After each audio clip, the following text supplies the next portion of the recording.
ఈ మోక్షం మనకి ఎలా వస్తుంది అని అంటే సాధన చతుష్టయ సంపత్తి ద్వారా వస్తుంది అన్నమాట. అవి 4 ఉంటాయి అన్నమాట.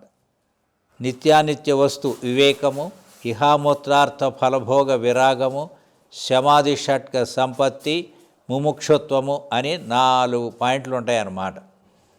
నిత్యానిత్య వస్తు వివేకము, ఏది నిత్యము ఏది అనిత్యము అనేది విచారణ ద్వారా మనం తెలుసుకోవాలన్నమాట. గురువుల దగ్గర కూర్చుని చక్కగా విచారణ చేస్తే యదృశ్యం తన్నశ్యం, ఈ దృశ్యం ఏది మనకు కనిపిస్తుందో అది నశించిపోద్ది అన్నమాట. కాబట్టి ప్రపంచం అనేది అశాశ్వతమైనది అని చెప్పి చక్కగా శాస్త్రాలన్నీ కూడా చెబుతున్నాయి అన్నమాట.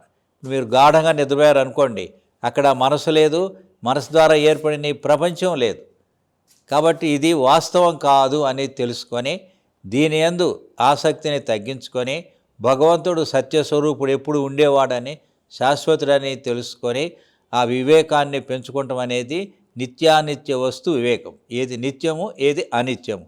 ఈ శరీరాలు ఈ ప్రపంచం అంతా అనిత్యమైనటువంటిది, పరమాత్మ నిత్యమైనటువంటి వాడు. కాబట్టి అనిత్యమైన దానివల్ల వచ్చే ఫలితాలు కూడా అనిత్యంగా ఉంటాయి, శాశ్వతం కాదు. భగవంతుడు నిత్యుడు కాబట్టి ఆయన వల్ల వచ్చే జ్ఞానం భక్తి అన్నీ శాశ్వతంగా ఉండిపోదు.